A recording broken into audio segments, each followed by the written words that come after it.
OTS est là pour tous vos besoins en matériel électronique et électroménager. Sistra Technologies est une société de prestation de services et de commerce, évoluant dans le domaine des nouvelles technologies de l'information et de la communication, la fourniture de matériels biomédicaux, la bioinformatique. Pour tous vos besoins en librairie, papeterie, matériel informatique, appareils électroniques et divers, rendez-vous chez AKD Informatique. Ce JT vous est présenté par ESG, École supérieure de gestion. ESG, École supérieure de gestion, spécialisée dans la formation des métiers de la comptabilité et de la gestion d'entreprise. Bamanagan kibara la jabaro bismillah ko doxum kibaro keneka bakurbaw flani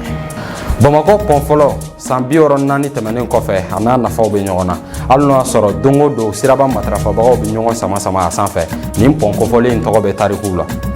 kaski aleni verifere law keme ka Bamako siradaw bela jeli fa ube ano wala saka bulma fen sin flatigu la kana ka bo kololo chama an dɔgɔkun mɔgɔ welele o ye Amara Bacile n'ale bɛ bɔ fɛɛrɛtɔnw faralen ɲɔgɔn kan n'u b'a fɔ a ma ko FSD ani M5RFP la a bɛna kuma ye an ka furancɛla fanga tacogo kan. Actuel Media lajɛbagaw aw bisimila ko kura ka dɔgɔkun kibaruyaw kɛnɛ kan i n'a fɔ an tun y'a fɔ bakurubaw la cogo min na Bamakɔ pont fɔlɔ n'ale kolomo karila san 1957 k'a tɔgɔ da pont Badalabugu la ale y'anw ka jamana pɔnba dɔ ye hali n'o y'a sɔrɔ bi a cogoyaw man ɲi nka o bɛɛ n'a ta nin pont kofɔlen bɛ kɛ sababu ye ka Bamakɔ sigida misɛnnin caman kalanso ɲɔgɔn na Kasim Jabate ale bɛ ɲɛfɔli k'an y'a kan an k'a lajɛ. Santan bara kɔfɛ an ka jamana faaba pɔngale dara ka kɛɲɛ ni san 1957 ye n'a tɔgɔ dala ko Badalabugu pɔn a tɔgɔ bɛna tila tuguni k'a da ko pont des martyrs ka kɛɲɛ ni tasibila ye ka ɲɛsin maaw ma minnu tora faso kɛlɛ la san 1991 Musa Tarawele ka fanga kɔnɔna na ni pɔn jɔli baaraw waliyala an ka jamana kɔnɔ ka kɛɲɛ ni président Modibo Keita ale ka wulikajɔw ye. Premier point ni an bɛ se k'a fɔ ko premier point dilanni ani an ka jamana ɲɛmɔgɔ fɔlɔ ka wulikajɔ u bɛ ɲɔgɔn ta n y'o fɔ ka da mun kan premier point ni a biriki fɔlɔ lara san 1947 Fransi président a wagati la min tun ye président ye n'u a tɔgɔ ko Vincent Auriol bon o nana ka biriki fɔlɔ la san 11 u ma kuma fɔ u ma fosi kɛ donc u taara a kɛra mɔgɔw ɲɛna yɛrɛ ka f'u ɲinɛna donc o wagati kɔnɔna la Modibo Keita nana kɛ Bamako maire ye san 1953 bon san 1958 a kɛra ministre ye Faransi u b'a fɔ ma ko secrétaire d'État à la France d'outre-mer donc k'a to de la a y'a ye k'a fɔ biriki fɔlɔ dara san 11 tɛmɛna fosi ma fɔ donc ale dun ye Bamako maire de ye a dun ɲɛ b'a la o bɛ gɛlɛya min sera le fait que pont in a bɛ gɛlɛya min sera Bamakokaw ma donc o de la a wulila a taara se Alimanw ma k'u k'a dɛmɛ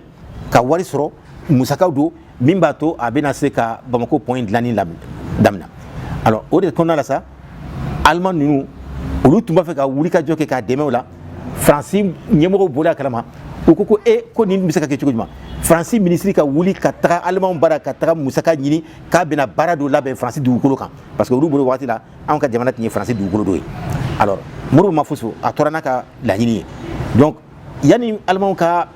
musakaw d'a ma Faransiw bɔrɔla ka na ka pont dilanni daminɛ an ka jamana faaba cɛcilen ni baji ye ni pont bɛ kɛ sababu ye ka se k'o lasɔrɔli nɔgɔya Bamakokaw bolo faaba kɔnɔna na maa caman bɛ tɛmɛ ni pont kan k'a da kun caman kan. Bon premier pont souvent a ka teli i b'a fɔ bi misali la ci bɛ ne bolo fo Musabugu yan fan fɛ ni n bɔra nin fɛ a ka teli n ka Musabugu yan fan fɛ ka fɔ n bɛ taga bɔ deuxième pont fɛ quoi. San 64 kɔfɛ an ka jamana pont n'o ye premier pont ye maa caman y'a jira k'a fɔ ko canu nafa b'a la nka kuraya baara dɔw kan ka ta k'a sɛgɛrɛ. a dɔgɔyara tiɲɛ de don et puis a fanga fana fɛgɛyara ne tɛ technicien ye dɛ mais n bɛ kɔlɔsili min kɛla jama bɛ cayara cogo min ba bolo filaw ni ɲɔgɔn cɛ ni pont fila wɛrɛ minnu tun n'a fara kan n'olu tun tɛ yen nɔ a hakili la a ka tiɲɛni tun bɛ sɔn ka teriya dɛ. et puis premier point yɛrɛ il faut que u k'a la u k'a yɛrɛ taper dɔɔni ani embouteillage a bɛ kɛ trop tuma dɔ la panni dɔw bɛ kɛ fɛn dɔw bɛ kɛ ni moto boli yɔrɔ in n'a sera ka bonya dɔɔni ka dɔɔni fara kan o fɛnɛ kun ka ɲi kosɛbɛ. An ka jamana faaba sigicogo la ni point nafa ka bon kosɛbɛ. A bɛ kɛ sababu ye ka faaba kin caman don ɲɔgɔn na, wa a bɛ kɛ sababu ye fana ka Bamakɔ suguba lasɔrɔli nɔgɔya. Hakilina jiginna an ka faaba ni point baarakɛdenw fɛ ka taa tɛnɛ la ka taa bila juma na, o bɛ kɛ tagali fankelen sɔgɔma i n'a fɔ a bɛ k'a ye wula fɛ cogoya min na, walasa ka se ka yɔrɔw lasɔrɔli nɔgɔya an ka bolimafɛntigiw bolo. Kasiki nafa ka bon bolimafɛn senfilatigiw ma, ɲɛladungale ale bɛ ɲɛ kisi ka bɔ tile ani gɔngɔn tɔɔrɔ ma. Nunu feerekɛla nunu bɛ Bamakɔ sirabadaw de la. Fatumata Darame ale ye ɲinini kɛ a ko kan, a ye min sɔrɔ an ka jɛ k'o lajɛ.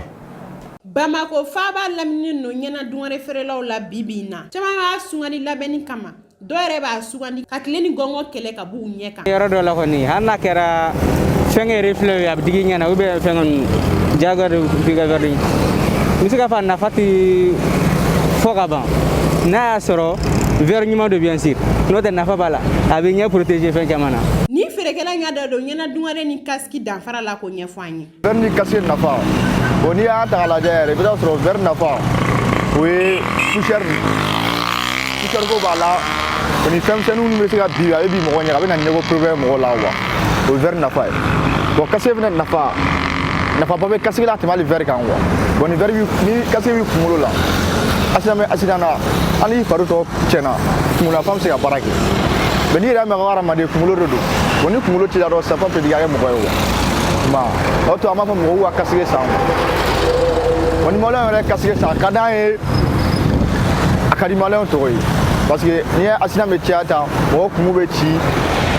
ko wɛrɛ bɛ kɛ wa, kasiki de t'i kunna, mais ni kasiki b'i kunna dun, i bɛ se ka protéger kun ci ma. Hali n'a y'a sɔrɔ motobolila ninnu tɛ k'u san kosɛbɛ, feerekɛla ninnu bɛ sugu tan. Bon kasiki nafa a bɛ mɔgɔ kisi accident, wala ka da ni accident ko yɛrɛ tɛ poussière mun bɛ don mɔgɔ ɲɛ na dɔrɔn a bɛ mɔgɔ kisi o fana ma. Kilimatigiw kelen b'a san. Bolimafɛn senfilatigi bɛɛ kan ka kasiki matarafa ka d'a kan a b'an kisi sirabakansara jugu tɔɔrɔ ma. Sigikafɔ min tun bolodalen don an ka jamana kɔnɔ ka bɛn décembre kalo tile 20 ka taa bila tile 26 la, o bɔra dɔgɔkɔrɔ. Hali n'o y'a sɔrɔ an ka jamana maa ɲɛmaaw tun jigidalen bɛ ni sigikafɔ in kan kabini juin kalo tɛmɛnen, nka o bɛɛ n'a ta a bɔlen kɔfɛ a dɔgɔkɔrɔ don ma fɔ fɔlɔ a kan ka kɛ don min na. Aminata Igirɛ Kulubali ale bɛ ɲɛfɔli kan y'a kan an k'a lajɛ. Sigikafɔba mun kun dɔgɔdalen don an ka jamana kɔnɔ ka kɛ ni décembre kalo tile 20 fo ka taa se a tile 26 ma, ale marabolo baaraw kun daminɛna novembre kalo tile 21. Mɔgɔ minnu kun bilalen don ni faraɲɔgɔnyaba in labɛnni kama, olu y'a yira k'a fɔ k'a bɔla a dɔgɔkɔrɔ. Nin y'a siɲɛ 2 ye a bɛ bɔ a dɔgɔkɔrɔ. Den nata kun ye k'u bɛ ka cogo ɲini min b'a to maliden bɛɛ bɛ se ka taga ni sigikafɔ ninnu kɛnɛ kan. An ka politiki mɔgɔ caman fo ka taa se jamana kɔnɔden dɔw ma, olu y'a yira k'a fɔ k'olu tɛ fɛ ka ye a kɛnɛ kan. Sabula olu bolo wari min bɛ ka don a baaraw la o kasabi ka ca. Dɔw fana y'a yira k'a fɔ ko ni sigikafɔ ninnu kun tɛ. Sigikafɔ ninnu yɛrɛ dabɔkun fanba dɔ kun ye ka fɛɛrɛ ni dabaliw sigi sen kan walasa ka kalata ɲuman kɛ an ka jamana kɔnɔ. Ani fana sigikafɔ ninnu kun bɛna kɛ sababu ye k'an ka jamana maracogo kuraw boloda ani ka malidenw ka laɲiniw don ba la. Hakilina jiginna CEDEAO mɔgɔw bɛ ka kalata kɛli wajibiya an ka jamana marabagaw kan. An ka premier ministre y'a yira k'a fɔ ko sigikafɔ ninnu dɔrɔn de kun bɛ se k'a to kalataw dɔgɔ ka da. Ka sanga ni sigikafɔ bɔlen a dɔgɔkɔrɔ ani fɛɛrɛtɔn dɔw tun y'a yira k'a fɔ olu sen tun tɛna don ni sigikafɔ in na, nka o bɛɛ n'a ta anw ka jamana ɲɛmaaw bɛ ka kɔkɔrɔmadon sɔrɔ ka taa fɛ. Amara Bacili n'ale fɛɛrɛtɔnw faralen ɲɔgɔn kan n'o bɛ wele ko FSD, o mɔgɔ ye ka fara M5 RFP kan, ale bɛna kuma an ye ninnu kan. A tun bɛ Mamadu Bilali Kulubali ka kuma galama la, an k'a lajɛ. Caman tɛ fanga ye fɔlɔ, n'i ko ne ka kuma kan ne b'a faranfasiya parce que caman tɛ fanga ye phase 2 ye. Phase 1 o tun ye Moktar Wane ka camancɛ fanga ye,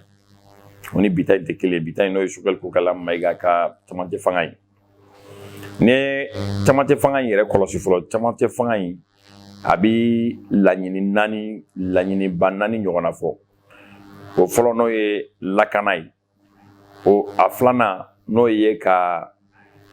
kow bama yɛlɛma walima ka kow tacogo ma yɛlɛma, n'an b'a fɔ ma ko les réformes institutionnelles. O mana bɔ yen tuma min kalafili n'o ye élection ye, o bɛ sɛnsɛn. o fana bɛɛ mana bɔ yen faso mara cogo juguya k'o kɔn k'o kɛlɛ walasa jamana in ka mara sira jɛlen kan bon i mana nin fɛn o fɛn jateminɛ i b'a ye k'a fɔ ko jamana bɛ ka nɔbɔ nin bɛɛ la a kɛra lakana yɔrɔ ye o a kɛra sariyaw bamayɛlɛmani ye o a kɛra hali élection ko ye parce que n'i y'a mɛn ko organe unique o tun bɛ élection de kan wa n'i y'a mɛn ko fichier électoral o bɛɛ tun bɛ élection kan donc maliyɛnw kan ka dɔn de k'a fɔ tiɲɛ yɛrɛ la mɔgɔ minnu filɛ nin ye transition kunna bi baarakɛlaw don u ka d'an ye o u man d'an ye o le plus important u bɛ ka baara min kɛ o de ka gɛlɛn donc an kan ka dɔn k'a fɔ bi transition nin bɛ sira ɲuman kan a bɛ bolo ɲuman bolo wa a taabolo ka ɲi asisi ka bila kɔfɛ la o ye hakilina ɲuman ye o ye ne yɛrɛ kunfɛla ye parce que waati dɔ kɛra mankan tun cayara bon hali ni ne fɛla tun tɛ yɛrɛ démocratie min b'anw fɛ yan hali ni démocratie ɲuman tɛ an ka sariya bɛ boli o démocratie kelen de kan o démocratie kelen de b'a fɔ ko inclusivité donc ka bɛɛ taama ka bɛɛ kuma ɲɔgɔnya ka sɔrɔ ka bɛɛ ka hakilina ta donc assise ni mɔgɔ dɔw bi assise ɲɛma an b'a fɔ minnu ma ko panel olu de ye ɲɔgɔn ye kɛ sanni u ka ɲɔgɔn ye cɛ u bilala mission dɔ de la premier ministre o ni président fɛ o mission nin ti dɔ wɛrɛ ye u ka wuli ka taa se politiki mɔgɔw ma ani personne ressource wɛrɛ ani société civile mɔgɔ minnu ko k'u tɛ participer assise la u ka taa u ɲininka kun jumɛn na u tɛ participer a dalu ye jumɛn ye o bi sɛbɛn o bi don organigramme kɔnɔna na maintenant minnu tɛ fɛ ka na ni condition tɛ o fana ka condition ni o bi sɛbɛn o bi bila organigramme kɔnɔna na o ka u n'u ma sɔn ka na mais an ɲɛ bi kow la cogo min na a b'i n'a fɔ nimisa barika bonyana dɔw bɛ fɛ ka na maloya dɔɔnin bɛ yen parce que u bɛ fɛ mɔgɔ ka t'u nɔfɛ politiki kɛnɛ kan min ka jugu ni fɛn bɛɛ o ye division ye division de sinser'u ma parce que i b'a fɛn o fɛn ye i bɛ taa sɔrɔ u ka parti kɔnɔ mɔgɔw bɛ ka a fɔ k'u bɛ taa assise la mais parti ɲɛmɔgɔ dɔw b'a la k'u kana taa assise la mais parti mɔgɔ dɔw b'a la k'u kana taa assise la a b'i n'a fɔ M5 waati parti minnu kun ma sɔn u ka mɔgɔw ka taa M5 kɛlɛ kɔnɔ o partisans bɔra ka taa M5 kɛlɛ kɛ ka sɔrɔ u ka parti tɛ o gɛlɛya caman ser'u ma bon assise min nana ni o gɛlɛya ɲɔgɔnna wɛrɛ de ye donc ils n'ont pas le choix u jagoyalen bɛ ka sɔn ni minnu fana ma sɔn a bɛ sɛbɛn mais ninnu démarcheli ani assise kɛli tun tɛ se ka kɛ cogo si la n'u ma don ɲɔgɔn kɔnɔ bon assise dun a nafa ka bon ka se yɔrɔ min na a ko ka kɛ tilennenya ni jɛlenya ni a ka ta di ɲɛma jolen na o de cɛ ka ɲi n bɛ min fɔ maliyɛnw ye o ye an ka k'an yɛrɛ ye an k'an yɛrɛ dɔn an ka miiri jamana in na mɔgɔ minnu bɛ transition ɲɛma u ka ko ka diya an ye o tɛ u ka ko ka goya an ye o tɛ mais u bɛ se ka mun de kɛ walasa ka jamana in bɔ nɔgɔ la o de ka gɛlɛn an ka bɔ jagoya lasamasamali ni jagoya kɛlɛ ni kɛlɛ politique ninnu kɔnɔ quoi karisa ye musa mɔgɔ ye karisa ye mouvement démocratique mɔgɔ ye an ka bɔ nin si kɔnɔ an ka bɔ nin bɛɛ kɔnɔ an ka ɲɛsin jamana in ma an ka ɲɛsin jamana nafa ma yɔrɔ ma hɛrɛ bɛ se ka se jamana ma cogo min an ka ɲɛsin o ma walasa ka nin dɔgɔkun kibaruyaw kuncɛ mamadu bilali kulubali bɛna ɲɛfɔli kan ye jamana kɔnɔna kibaruya tɔ ani kɔkantaw la teliya la juma tɛmɛnen an ka cɛmancɛ fanga ɲɛmɔgɔ kolonɛli asimi goyita a taara irisiw ka pankuru 4 di an ka golomasiri tabagaw ma o kɛnɛ kan an ka marabolo ɲɛmɔgɔ kun bɛ yen minisiri min ka ca ɲɛsinen don golomasiri tabagaw ma o fɛnɛ kun bɛ yen fɔ ka taa se CNT ɲɛmɔgɔ ma o fɛnɛ kun bɛ yen CNT ɲɛmɔgɔ kun bɛ yen fɔ ka taa se irisi jamana ka lasigiden min b'an ka jamana kɔnɔ o fɛnɛ kun bɛ yen an ka jamana ɲɛmɔgɔ y'a yira ko nin bɛna kɛ dɛmɛba de ye an ka golomasiri tabagaw ma u ka kɛlɛw kɔnɔna na wa u y'a da kɛnɛ kan k'a fɔ ko siniwa 3 minnu kun minɛnen don banbaci wale kɛbagaw fɛ n'olu labilala k'o kɛra ni pankuru ninnu de novembre kalo tile fɔlɔ tɛmɛnen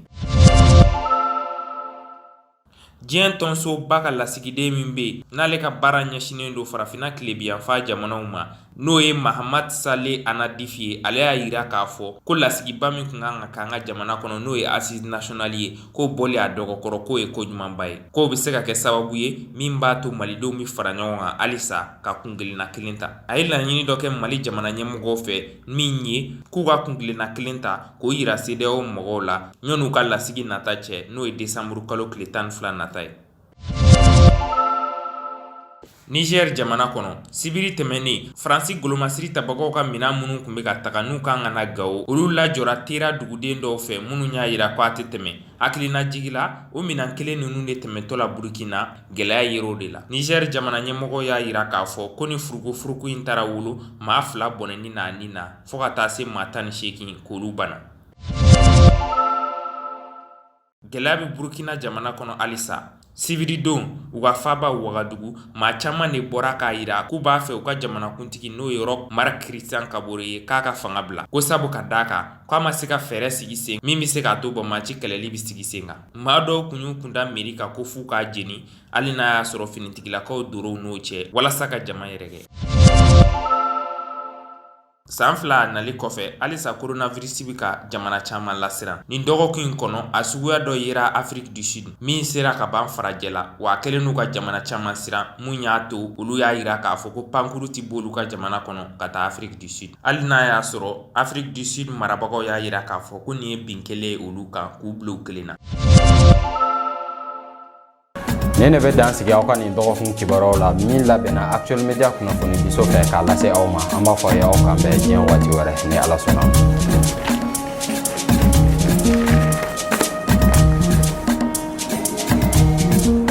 CJT vous a été présenté par ESG, École supérieure de gestion. ESG, École supérieure de gestion, spécialisée dans la formation des métiers de la comptabilité et de la gestion d'entreprise.